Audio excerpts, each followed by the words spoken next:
Hello Knockouts, Tonya TKO here, and I am a self-love and relationship expert from TonyaTKO.com.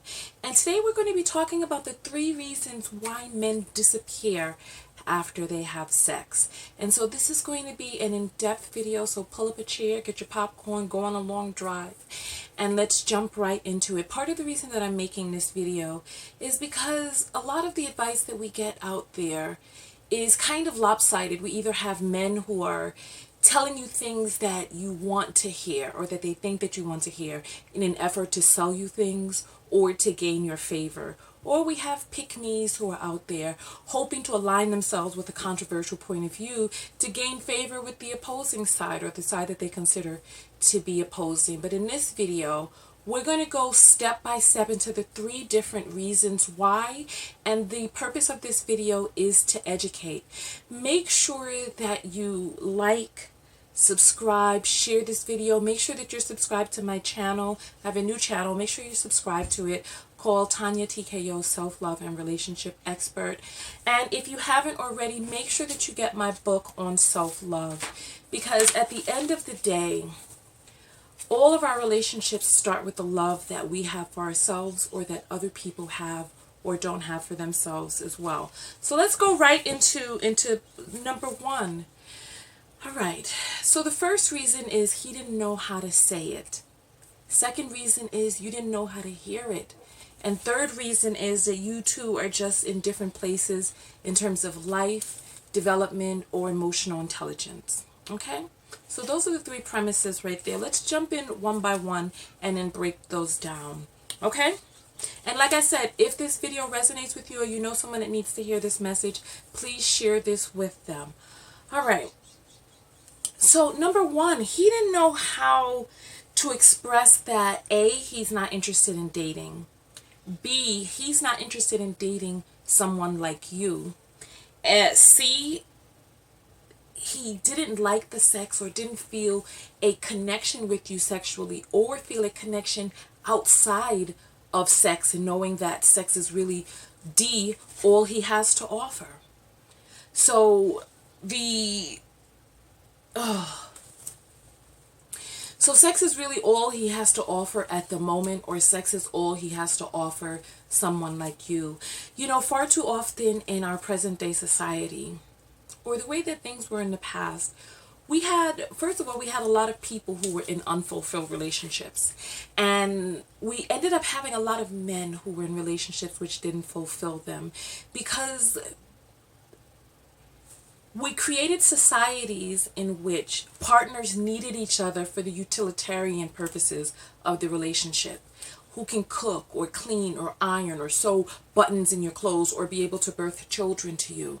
Or on the flip side, who can protect you, take care of you, give you a house, or be able to manage your properties, or be able to sign papers for you or whatnot. But we've gotten into a stage of our lives as humans here on earth where we're searching for more, where many of the rudimentary things that we may have needed in a relationship, we can take care of those things ourselves. You know, as housekeeping becomes available, as men learn how to cook and clean for themselves, as we are requiring more from a relationship. Far too many people say things like men are simple, and far too many men, if you talk to men, and there are going to be some men who will hear this and be like, men aren't simple.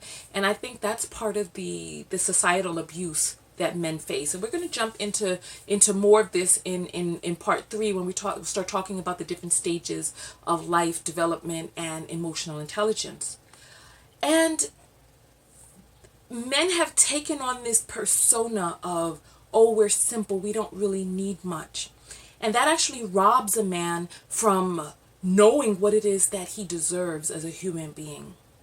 And there's some men who are waking up to that, but they don't really know how to articulate it just yet. And when I said B, he doesn't want to be with someone like you, or D, he doesn't have more than sex to offer to a person like you, you know, I think too many of us take for granted that men are just supposed to accept any woman that is fairly attractive and is available for him. not really taking into account what type of human being he is. What is his personality like? What hobbies does he have? What are his preferences as a person? And there's nothing wrong with you that you may not be that preference.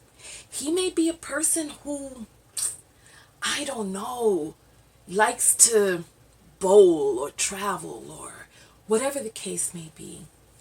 He may be interested in certain things that are integral parts of his personality that just aren't really in alignment with who you are as a person. And when I say things like he just didn't really know how to say it, we're not really equipping men with the ability to be able to say no. This comes down when it comes down to sex and when it comes down to relationships as well. And as a woman, you have to have enough esteem and love for yourself to know that if you and a person are not a good fit, that does not mean that there's anything wrong with you. And it doesn't mean that there's anything wrong with him. It just means that you two are not a good fit. He may be religious, you may be spiritual, you may be this, maybe that, maybe that. 85% of divorces are initiated by women because men will just kind of just go along for the ride. And so if there is a man who, after intercourse, decides to go his own way, he's actually doing you a favor because you two were not a good fit. There was something about him and who it is that he just wasn't really able to express who he truly is. And he wasn't really able to communicate what it is that he may not even know. There's so many people out there who don't know themselves. I'm going to jump into the next one because I can talk about that in an entire video in and of itself. But I want to get to the 3 points, right? Okay. So you didn't know how to hear it. So his words and his actions weren't expressed in a way that you can understand because A, he said he didn't want to be a boyfriend, but his behavior was that of a boyfriend. B, he pursued you hard and you thought that who he was pursuing was you. And we're going to talk a little bit about that after we say D. So C, you thought you could change his mind and audition. Sorry for laughing. It's just that word just sounds so funny. When I wrote it, I thought it was a good idea, but then after I just said it, I started laughing. But anyway, you thought that you could audition for the role of girlfriend. You thought that you could contort yourself and just prove and show that you're better than the other women and that you're good enough and you're girlfriend material and that you're the right person for him and you're gonna make it work, right?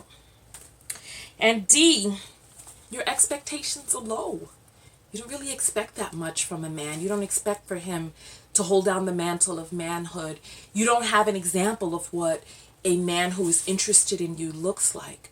And so you see this behavior and you think, okay, well, this behavior is good enough, or he's proven himself enough, or done enough things so that you exchange your body in exchange for the things which he has done when we start talking about the pursuit. And I said I was going to come back to that. There's a difference between pursuing, chasing, and courting. When a person is courting you, and you listen, women, we have to rest in our femininity and allow a man to come forward and court us. And we also have to be able to know the difference between chasing and courting. If you don't want to be with a man and he chases you, there's a dysfunction that already exists there, because in order for a person to chase, someone has to be running. And it's like we have a lot of dysfunctions that exist in relationships where we don't really know how to balance. There are a lot of men who think courting is chasing. There's a woman who's not interested and she's not showing up and this is to the men. Listen, if there is a woman who is interested in you, she will make herself available. It'll be like tennis. You'll toss the ball to her and she will toss it back. If you find that you're the only person tossing and tossing and tossing, it's imbalanced. And find a woman who is emotionally mature enough to be able to handle a man who knows how to give her good treatment. And so, do you know what this is? It's so in depth. I should have just done one in this video and just talked all about that, because I want to jump into the next one. But before we get into part 3, I want you all to really think about what exactly is happening during this courting phase. Is this person getting to know you? Are you learning about this person without any type of sex or anything involved? Because if sexually, and listen, men, don't get yourself in trouble. This is how the Me Too movement is born. Coercion is a form of sexual assault. If you are the only person interested in intercourse, look, don't play those games with, oh, come on, come, please. No, don't play those games. Find yourself a woman who is emotionally mature enough to know what it is that she wants sexually. But we need to be in a place societally where we can allow a woman to be able to come forth with that. And we're going to talk about that in part 3. So what is happening during the pursuit? Are you two getting to know one another? Is he finding out about you as a human being? Are you listening to the cues where he's saying what it is that he wants and does not want? I had a man who once told me that he just wanted to be friends, but yet he kept trying to introduce sexual things into the relationship. And then also claiming that you just want to be a friend. My circle of friends is small. And there's a lot of trust that I entrust in my relationships with my friends. So when there's a person who says that they want to be a quote unquote friend, do they even have what it takes to be of that privilege? Like I have intimate relationships with my friends. We talk. And we really, truly dive into helping the other person become the best version of themselves. Is this person who's coming into your life talking about wanting to be a quote-unquote friend, has this person expressed consistently that they are truly, truly interested in holding that space in your life? Not just saying they want to be some quote-unquote friend as they're trying to stick and poke and jab and do all of this stuff around the corner, but when you need someone to turn to, when you need a favor, when you need to talk, when you need to open up your heart, is that person able to hold that space for you? So we have a lot of people out there who are talking about quote-unquote friends with benefits and all this other stuff. And then also the quote-unquote friend zone. Was that person even really truly a friend? Let's talk about that. And I want you to think about that. And then we're going to jump into part 3. Okay? All right, part 3. You guys are in different places in terms of life. He may not be ready for a relationship, and you may be ready. As a woman, listen. As a woman, what is it that it takes for you to be ready for a relationship? To hit puberty, to be fertile, to be old enough to be able to date. And then what does it take for a man? He needs to be a responsible man. Is not going to enter into long-term committed monogamous relationship if he is not financially secure. So you have to look at the caliber of man that you're dealing with. If he's in a position in his life where he's not financially secure and he is pursuing you, you got to ask yourself, what is he really pursuing? Is he just pursuing sex? You know what I meant? Speaking of sex, I meant to say this in the last part. Ladies, we have to be really careful with the stuff that we've learned from our mothers. Far too many mothers and families out there prostitute their daughters in exchange for relationships. And they teach their daughters how to prostitute themselves in exchange for commitment. Do not sell your vagina for commitment. Do not sell your virginity for a marriage license. And I talked about this on a Facebook Live. If you're not on my Facebook page, make sure that you join it. The sentiment nowadays is, oh, if only women withheld sex more men would get married. And I'm saying, if sex is the only reason that a man wants to get married, then please let him go to a brothel. Let him go to a brothel and find sex someplace else. Because if the main and best thing that your family has convinced you that you have to offer a man is your vagina, then they have done you a tremendous disservice, because you are a full and total human being. Please get my book on self-love. Please get my book on self-love. It's available right now. I'll put the link below. Far too many of us have been abused psychologically and convinced into thinking some very dysfunctional ideas about who it is that we are, what it is that we're worth, and what it is that we have to offer out here. Let's jump into number 3. So he's not where he needs to be developmentally in terms of life. He hasn't gotten there yet. And we talked about this a little bit before, but some men, where it is that they are right now, all they have to offer is penis. That's it. You know, we start talking about you can't turn a hoe into a housewife. Listen, not every man is husband material. Some men, penis is all they have to offer right now. Dick and bubble gum, and they fresh out of bubble gum. Girl, listen. Pay attention. Look at his life. B, developmentally.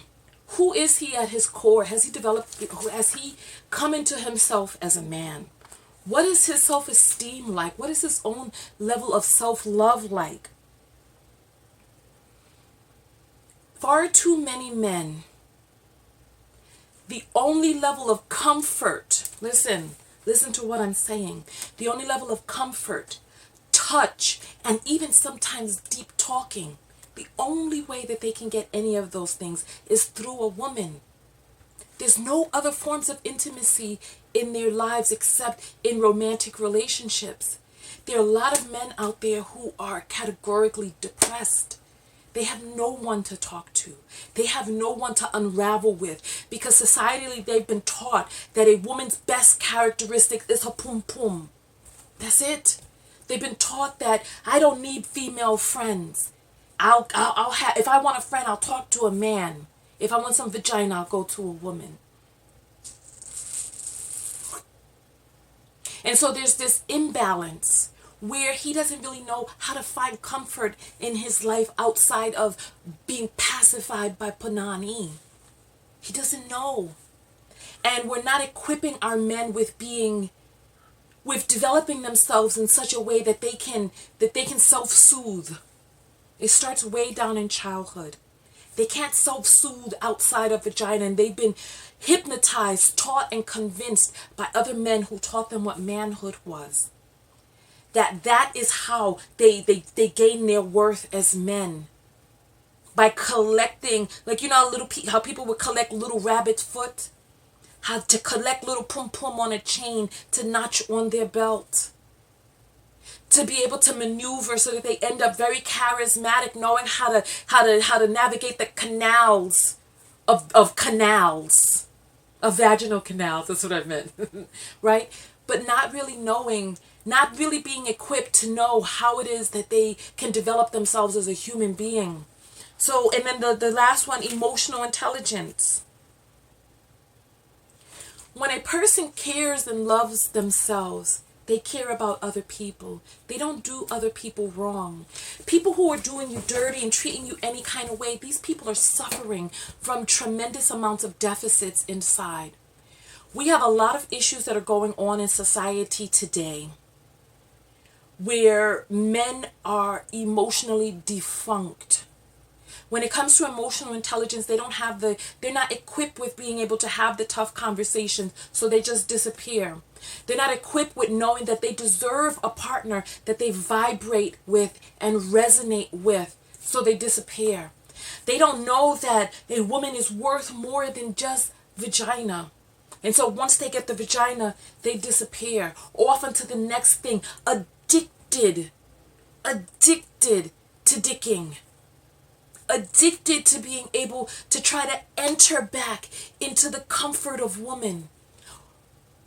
From womb whence he came to womb he tries to re-enter over and over again, looking for that rebirth.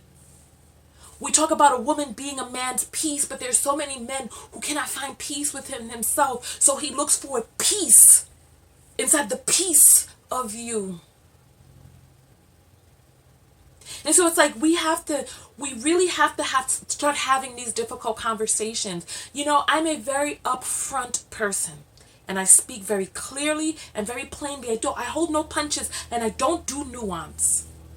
I talk very directly. And you'd be surprised how many people out there do not like direct conversation. They want you to try to assume, sit down, and have tough conversations. So listen,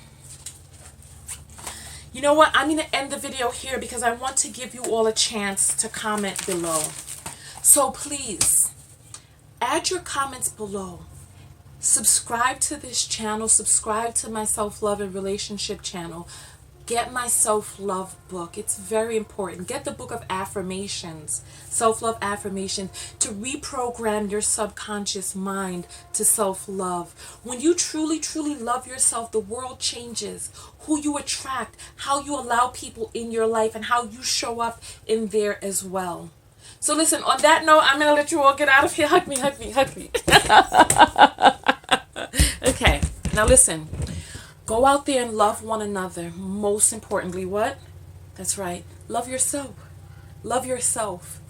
And part of loving yourself is truly when we say treat people how you want to be treated, you know, when you love yourself and you treat yourself well and you know that that's how you deserve to be treated and how you want to be treated, you go out and you treat other people well too. You sit down and you have the tough conversations. You sit down and you get to know yourself. You tell the truth about what it is that you want, what it is that you have to offer, where it is that you're able to go. And you have conversations with people about what's going on inside your mind, what it is that you're hearing them say. This is what I heard you say. That you're really only interested in sex, and the type of friendship that you claim that you want is one which really doesn't involve true friendship, but one in which you're able to have non-committal sex. Really having the tough conversations, do it. It's very freeing. It's very freeing. And like I said on the last note, get my book on self-love. It's very important. Listen, on that note, I will see you all later. Tonya TKO, and I'm out. Peace.